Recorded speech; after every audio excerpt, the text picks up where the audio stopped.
Hi viewers, welcome to my channel. இன்றைக்கி நம்ம சம்மருக்கு ஏற்ற மாதிரி ஒரு மோர்க்குழம்பு ஒன்று பார்க்க போகிறோம். நம்ம பொதுவாக வந்து மோர்க்குழம்பு வந்து அதில் என்ன இன்க்ரீடியன்ஸ் போடுறோமோ அதை வந்து வறுக்காமல் தான் பண்ணுவோம். இது வறுத்து அரைச்ச மோர்க்குழம்பு. அதோட இன்க்ரீடியன்ஸ் என்னென்ன போட போகிறோமோ அதை எண்ணெயில் வறுத்துட்டு அதுக்கப்புறம் அரைக்க போகிறோம். இதுக்கு வந்து தேங்காய் அவ்வளோ தேவையில்லை, 2 டேபிள் ஸ்பூன் தேங்காய் இருந்தால் இதுக்கு போதும். ஃபஸ்ட் நம்ம என்னென்ன இன்க்ரீடியன்ஸ்னு இன்றைக்கி பார்த்துக்கலாம். இதுக்கு வந்து நான் 1 ஸ்பூன் வந்து பச்சரிசி வச்சுட்டுருக்கேன், 1 ஸ்பூன் உளுத்தம்பருப்பு வச்சுட்டுருக்கேன், 1 ஸ்பூன் வந்து துவரம்பருப்பு, 3/4 டீஸ்பூன் வந்து ஜீரகம் வச்சுட்டுருக்கேன், 5-6 மிளகா வத்தல் உங்கள் உரப்புக்கு ஏற்ற மாதிரி கூடவோ குறைச்சோ நீங்கள் போட்டுக்கலாம். வெந்தயம் வந்து ஒரு 1/4 டீஸ்பூன் வச்சுட்டுருக்கேன், 2 டேபிள் ஸ்பூன் வந்து தேங்காய் வச்சுட்டுருக்கேன். அதுக்கப்புறம் வந்து இதில் எந்த தான் வேணால் நீங்கள் போடலாம். சில பேர் தான் போடாமல் பண்ணுவோம்.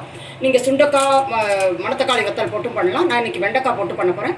வெண்டைக்காய் ஒரு 100-120 கிராம் 100 கிராம் இருக்கும். இதை வந்து பெரிய பீசஸாக கட் பண்ணி எடுத்து வச்சுட்டுருக்கேன். இதை வதக்கி நம்ம மோர்க்குழம்புல போட போகிறோம். 2 கப்பு தயிர் எடுத்துட்டுருக்கேன். அதை ஜஸ்ட் லைட்டாக பீட் பண்ணி லம்ஸ் இல்லாமல் எடுத்து வச்சுட்டுருக்கேன், கெட்டியாக தான் எடுத்து வச்சுட்டுருக்கேன். இப்போ வந்து நம்ம ஃபஸ்ட்டு வறுக்கிறத பார்ப்போம். இது பொதுவாக வந்து நீங்கள் மோர்க்குழம்புக்குலாம் வந்து தேங்காய் எண்ணெய் யூஸ் பண்ணினா ரொம்ப நல்லாயிருக்கும் டேஸ்ட்டு. அப்படி உங்களுக்கு தேங்காய் எண்ணெய் பிடிக்காதுன்னா நீங்கள் நார்மல் குக்கிங் ஆயில் நீங்கள் என்ன வச்சுருக்கீங்களோ அதை யூஸ் படுத்திக்கலாம். இப்போ நம்ம இதில் 1 by 1 எல்லா இன்க்ரீடியன்ஸையும் ஆட் பண்ணி அரிசி போட்டுட்டேன்.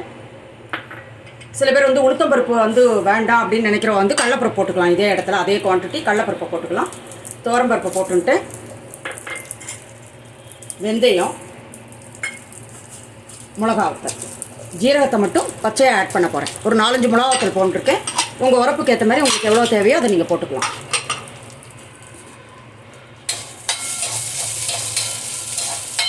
இதெல்லாம் நல்லா கொஞ்சமாக பொன்னிறமாக ஆனும், நல்லா அரோமா வரணும். இதில் அவ்வளோதான், ரொம்ப ஜாஸ்தி சிவக்க வைக்கணும்னு இல்லை. இதை கொஞ்சம் நல்லா வறுத்துருவோம் நம்ம.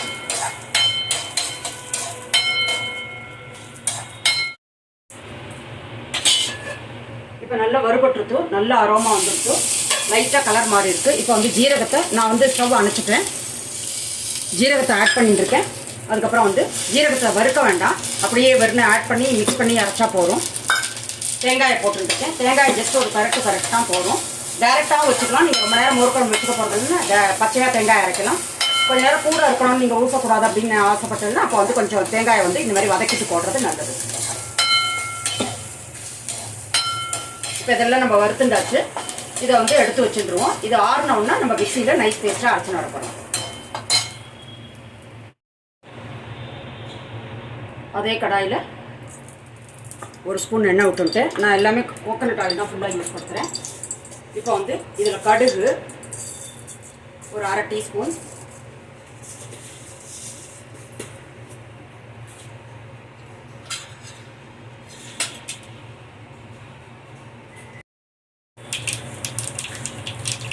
கடுகு வெடிச்சுட்டு இதில் வந்து வெண்டைக்காயை போட்டுக்கிறேன். வெறும் இந்த வெண்டைக்காய் வதங்கிறதுக்காக கொஞ்சமாக சால்ட், சுண்டக்காய் மணத்தக்காளி வத்தல் போட்டு பண்ணுறப்ப அந்த வத்தல்லையே வந்து உப்பு இருக்கும். அதனால் வந்து அப்போ மட்டும் மோர்க்குழம்பு அது பண்ணுறப்ப இங்கே வத்தலில் உப்பு இருக்கிறதுனால அதை பார்த்துன்னு அதுக்கேற்ற மாதிரி உப்பு கொஞ்சம் குறைச்சி போட்டுக்கணும். இப்போ வந்து கொஞ்சமாக மஞ்சள் பொடி போட்டுடுறேன்.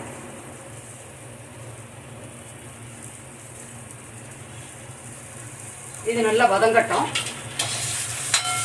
நீங்கள் இதில் வெள்ளரிக்காய் போடலாம், அப்புறம் வந்து பூசணிக்காய் போடலாம், வெள்ளை பூசணிக்காய் போடலாம்.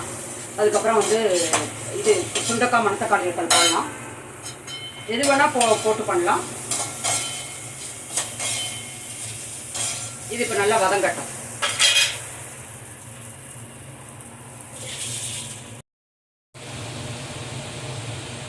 மோர்க்குழம்புக்காக வறுத்து வச்சுருக்கிறது எல்லாத்தையும் மிக்சியில் போட்டு நல்லா நைஸ் பேஸ்ட்டாக அரைச்சி நட போகிறேன்.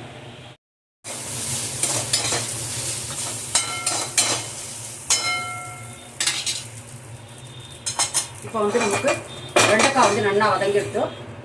அதை இன்னொரு கடாயில் மாற்றிட்டேன்.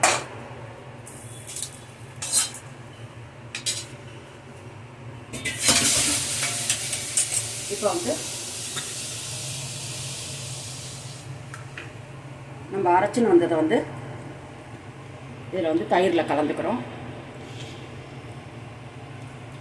எங்களுக்கு வந்து பொதுவாக மோர்க்குழம்பு கெட்டியாக இருந்தால் பிடிக்கும். ஆனால் பொதுவாக வறுத்து அரைச்ச மோர்க்குழம்பு இதெல்லாம் கொஞ்சம் தண்ணியாக இருக்கும். உங்களுக்கு வேணுன்னா நீங்கள் உங்களுக்கு ஏற்ற மாதிரி நீங்கள் வாட்டர் ஆட் பண்ணிட்டு கன்சிஸ்டன்சி அதுக்கேற்ற மாதிரி நீங்கள் வச்சுக்கலாம். இதில் வந்து இதை நல்லா மிக்ஸ் பண்ணிட்டோம். இதுக்கப்புறம் நம்ம மிக்சியோட இதையும் வந்து அலம்பி விட போகிறோம். அதனால் வந்து இன்னும் கொஞ்சம் டைல்யூட்டட் ஆகும். இதே கன்சிஸ்டன்சியில் இருக்காது. இப்போ வந்து இதில் வந்து இதில் விட்டுடலாம்.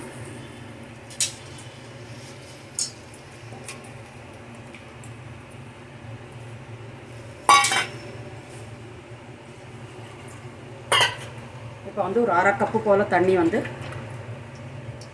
மிக்ஸியை அலம்பி அதில் விட்டுருக்கேன்.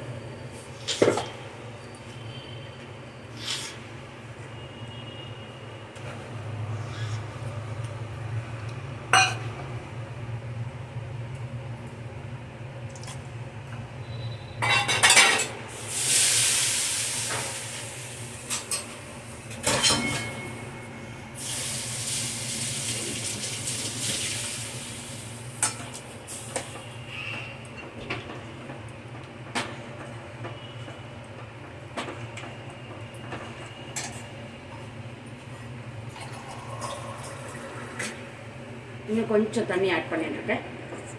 நம்ம அரிசி பருப்பு எல்லாம் அரைச்சி விட்டுருக்கிறதுனால இது வந்து கொஞ்சம் கெட்டியாகும்.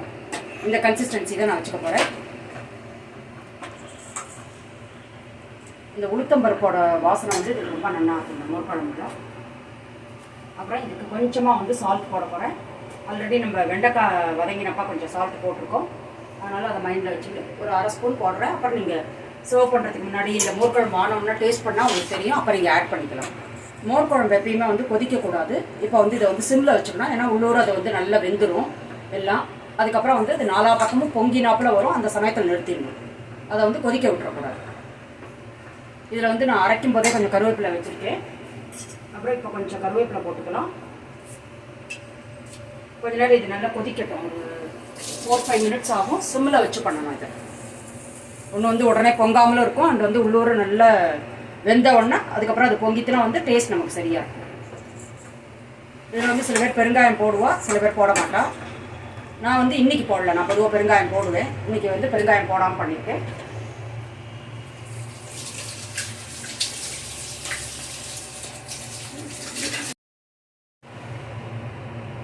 இன்றைக்கி வந்து நான் 2 கப்பு தயிர் எடுத்துனேன். கிட்டத்தட்ட 400 கிராம் தயிர்.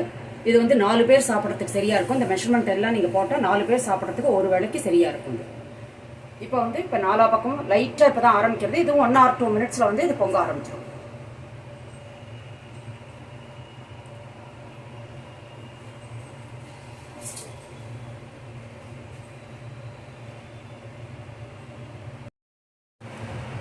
இப்போ வந்து உங்களுக்கு தெரியும் 4 பக்கமும் பொங்க ஆரம்பிச்சிடுது. இங்கே ஒரு இடத்துல கொதிக்கிறதுக்கு ஆரம்பிக்கிறது. அது நம்ம கொதிக்கிறதுக்கு விடக்கூடாது. அப்புறம் வந்து அது திரிஞ்சு போயிடும், நீர்த்தாப்பில் போயிடும். அதனால் வந்து இந்த ஸ்டேஜில் வந்து நான் கேஸை வந்து மூடிடுறேன். அப்புறம் இதில் வந்து கொத்தமல்லி உங்களுக்கு எவ்வளோ வேணுமோ அவ்வளோ போடலாம். கருவேப்பிலை கொத்தமல்லி வந்து நீங்கள் போட்டுக்கலாம். அதுக்கப்புறம் மேலாக வந்து நான் கொஞ்சமாக இது 1 ஸ்பூன் வந்து முன்னாடியும் விட்டேன். இப்போ 1 ஸ்பூன் வந்து இது தேங்காய் எண்ணெய் கொஞ்சம் விட்டுக்கிறேன். இந்த வாசனை நல்லா இருக்குங்கிறதுக்காக பச்சையாக. இப்போ வந்து நம்மளோட ரொம்ப டேஸ்டியான சம்மருக்கு ஏற்ற மாதிரி அண்ட் ஈஸியாக குறைச்ச இன்க்ரீடியன்ஸோடு பண்ணக்கூடிய வறுத்து அரைச்ச மோர் குழம்பு பண்ணியிருக்கோம். இந்த ரெசிபி வந்து உங்களுக்கு யூஸ்ஃபுல்லாக இருக்கும்னு நினைக்கிறேன். இந்த ரெசிபியை கட்டாயம் ட்ரை பண்ணி பாருங்கள். உங்களோட கமெண்ட்ஸ் அண்ட் ஃபீட்பேக் எனக்கு ரொம்ப முக்கியம். அண்ட் இந்த ரெசிபி உங்களுக்கு யூஸ்ஃபுல்லாக இருந்தால் என் சேனலை லைக் பண்ணி ஷேர் பண்ணி சப்ஸ்கிரைப் பண்ணுங்கள். மீண்டும் ஒரு நல்ல ரெசிபியோடு நான் உங்களை மீட் பண்ணுறேன். Until then take care. Thank you.